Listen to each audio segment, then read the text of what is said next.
अनुभवलंय का कधी की दुसऱ्यांना खुश करण्याच्या नादात तुम्ही स्वतःचाच बळी देताय? म्हणजे तुमचं खूप महत्वाचं काम असं बाजूला पडलेलं असतं, पण मित्राने किंवा नात्यातल्या कोणीतरी एखादी साधीची गोष्ट मागितली ना, की तुमचं सगळं काम सोडून त्यांच्या कामासाठी पळत सुटता. मनातून इच्छा अजिबात नसते. फक्त समोरच्याला वाईट वाटेल म्हणून तुम्ही हसून हो म्हणता. आणि नंतर मनातल्या मनात स्वतःवरती एवढी चिडचिड, कशाला हो बोललो होतं मी? माझं काम राहून गेलंय. का खुश करतोय? इतरांना खुश करण्याच्या चक्करमध्ये ना, स्वतःचा वेळ, ऊर्जा, मानसिक शांतता सुद्धा आपण गमावून बसतो. विचार करा. जगाला खुश ठेवण्याच्या या शर्यतीमध्ये आपण स्वतःला कधी खुश करणार? आता आज आपण पीपल प्लीजिंग आहे ना, याच्या पाठीमागची सायकोलॉजी आणि एकदम सन्मानाने नाही म्हणायचं.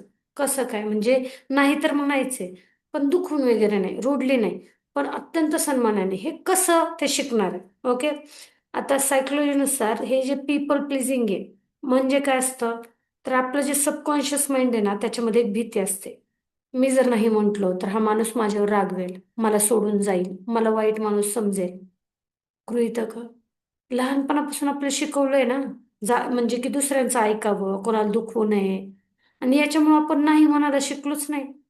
ज्यावेळेस तुम्ही तुमच्या स्वतःच्या गरजा, स्वतःचा वेळ आणि स्वतःचं आयुष्य बाजूला ठेवून नेहमी दुसऱ्यांची इच्छाच पूर्ण करायला जाताना, त्यावेळेस तुमच्या आतमध्ये कायम भयानक चिडचिडच होते. आणि ही परिस्थिती स्पष्ट सांगते की तुम्ही तुमच्या बाउंड्रीज आहेत ना, तुमच्या स्वतःच्या मनाच्या सीमा आहेत ना, ठरवण्याची तुमची ताकद अजिबात नष्ट झालेली आहे. ओके. आता ह्या मानसिक गुलामगिरीतून बाहेर पडण्यासाठी तुम्हाला एकदम दोन सोप्या सायकोलॉजिकल ट्रिक्स सांगते. पहिलं, पॉज अँड डिले. म्हणजे काय, ज्यावेळेस कोणीतरी तुम्हाला एखाद्या कामासाठी विचारतं ना, लगेच लगेच हो पण नका म्हणून लगेच लगेच नाही पण म्हणू नका. एक थोडा वेळ थांबा आणि त्यांना कारण काय सांगताल त्यावेळेस पुरतं 5 मिनिटाचं तुम्हाला कारण देता येतं. थांब, मी माझं आजची काही कामं आहेत ते बघतो, मी माझं आजचं स्केड्यूल चेक करतो आणि 5 मिनिटांनी तुला सांगतो. हॅलो. हा 5 मिनिटाचा ब्रेक तुमच्या मेंदूला विचार करायला वेळ देतो की हे काम खरोखरच तुमच्यासाठी महत्वाचं आहे की नाहीये, किंवा हे केल्याने किंवा हो म्हटल्याने किंवा नाही म्हटल्याने काय काय इम्पॅक्ट होईल. पण तो 5 मिनिटाचा वेळ घ्या, त्याला त्याला थोडासा वेळ द्या. ओके.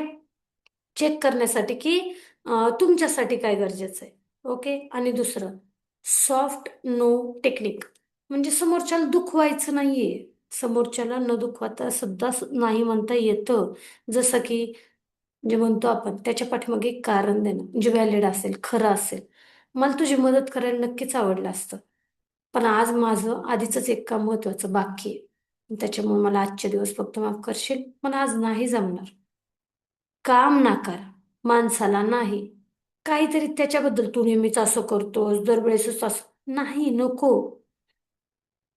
गेम प्ले नका करू, जस्ट फक्त एवढंच. ओके फाईन, आजचे दिवस मला जमणार नाही, ऍडजस्ट कर. एवढं नाही जमणार आहे. ओके. त्यामुळे तुमचा रिस्पेक्ट पण टिकून राहतो. पुढचं काय म्हणणार आहे, इट्स ओके फाईन, काय हरकत नाही, बघते. आणि तुमचा वेळही वाचतो. मैत्रिणींनो, मित्रांनो, एक गोष्ट कायम लक्षात ठेवा.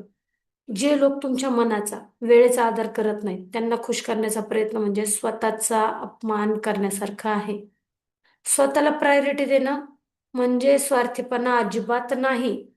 पण जर तुम्हालाही कोणाला नाही म्हणताना टेन्शन येत असेल, अशी भीती वाटत असेल, दुसऱ्यांच्या दबावाखाली तुमचं आयुष्य जात असेल ना, तर टेस्ट तुम्हाला जी फ्रीमध्ये आहे, ती टेस्ट तुम्हाला या कमेंट बॉक्समध्ये मिळेल. त्या 20 प्रश्नांची उत्तरे द्या. तुमचा मेंटल हेल्थ स्कोर जाणून घ्या आणि स्वतःच्या वेळेचा आदर करायला शिकण्यासाठी, आदराने नाही म्हणायला शिकण्यासाठी, पीपल प्लीजिंग स्टॉप करण्यासाठी, त्या तणावातून, भीतीतून, चिंतेतून बाहेर येण्यासाठी मनशक्ती नेटवर्क तुमच्या सोबत चालण्यासाठी तयार आहे. ज्यांच्या मार्फत तुम्हाला व्हिडिओ मिळाला त्यांना कॉल करा, त्यांच्याकडून डिटेल्स घ्या. चला, स्वतःला बदलूयात.